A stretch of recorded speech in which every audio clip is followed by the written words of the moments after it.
Hello, ഇന്ന് നമുക്ക് കുറച്ച് ക്യൂട്ട് ജേർണൽ സ്റ്റിക്കേഴ്സ് ഉണ്ടാക്കിയാലോ? അതിന് വേണ്ടിയിട്ട് ഒരു പെന്നും കുറച്ച് കളർ പെൻസിൽസും പിന്നെ ഒരു പേപ്പറും മാത്രമേ വേണ്ടൂ.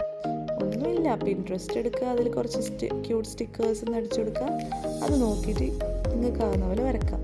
ഇതിനേക്കാളും നന്നായിട്ട് നിങ്ങൾക്ക് വരക്കാൻ പറ്റും. പിന്നെ അത് കളർ ചെയ്ത് കൊടുക്കുക, പിന്നെ അത് കട്ട് ചെയ്ത് മാറ്റാം. അത്രയേ ഉള്ളൂ. പിന്നെ കുറച്ച് സ്റ്റാമ്പ് സ്റ്റിക്കേഴ്സ് കൂടി ഞാൻ ആഡ് ചെയ്യുന്നുണ്ട്. അതിന് വേണ്ടിയിട്ട് ഇതിൽ കാണുന്ന പോലെ നിങ്ങൾക്ക് കട്ട് ചെയ്ത് കൊടുക്കുക.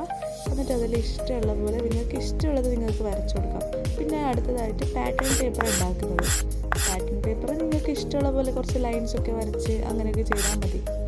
പിന്നെ ഇതാ നമ്മൾ വാഷി ടേപ്സും ഞാൻ ഹാൻഡ് മെയ്ഡായിട്ട് ഞാൻ ഉണ്ടാക്കുന്നത്.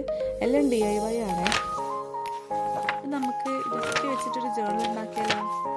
അതിന് വേണ്ടിയിട്ട് ഞാൻ ആദ്യം ഉണ്ടാക്കിയ പാറ്റേൺ പേപ്പർ എടുത്തു, പിന്നെ മറ്റേ സ്റ്റിക്കേഴ്സ് എടുത്തു, പിന്നെ ഒരു ബോർഡർ കൊടുക്കുന്നുണ്ട് കുറച്ച് ഭംഗിക്ക് വേണ്ടിയിട്ട്. ഇതിൽ ഞാൻ വേറെ സ്റ്റിക്കേഴ്സോ കാര്യങ്ങളോ ഒന്നും യൂസ് ചെയ്യുന്നില്ല. വെറും നമ്മൾ ഇപ്പം ഉണ്ടാക്കി വെച്ചിട്ടുള്ള ഈ സ്റ്റിക്കേഴ്സ് കൊണ്ട് മാത്രമാണ് ഞാൻ ഈ ഒരു ജേർണൽ ഉണ്ടാക്കുന്നത്. അതുകൊണ്ട് തന്നെ എത്രത്തോളം ഭംഗിയുണ്ടെന്നുള്ളത് നിങ്ങൾ എന്തായാലും കമൻറ്റ് സെക്ഷനിൽ പറയാം. ഈ ബോൻ്റെ സ്റ്റിക്കർ അവിടെ സ്റ്റിക്ക് ചെയ്തപ്പോൾ നല്ല ക്യൂട്ടായില്ലേ? എനിക്ക് ഭയങ്കര ഇഷ്ടപ്പെട്ടു കേട്ടോ. പിന്നെ ഞാൻ അത് അവിടെ ഇവിടെയൊക്കെ ആയിട്ട് കുറച്ച് സ്റ്റിക്കേഴ്സും കൂടി സ്റ്റിക്ക് ചെയ്ത് കൊടുക്കുന്നുണ്ട്. ഈ ഒരു സ്റ്റിക്കർ മാത്രമാണ് എൻ്റെ അടുത്ത് ഓൾറെഡി ഉണ്ടായിട്ടുള്ള സ്റ്റിക്കർ. അപ്പം അങ്ങനെ കുറച്ച് കോഡ്സ് കൂടി എഴുതി കൊടുക്കുന്നുണ്ട്. ചാനൽ ആദ്യമായിട്ട് കാണുന്നെങ്കിൽ എനിക്കൊരു ബാക്കിയുള്ള വീഡിയോസൊക്കെ പോയി കാണണേ. ഇതായിട്ടുള്ളത്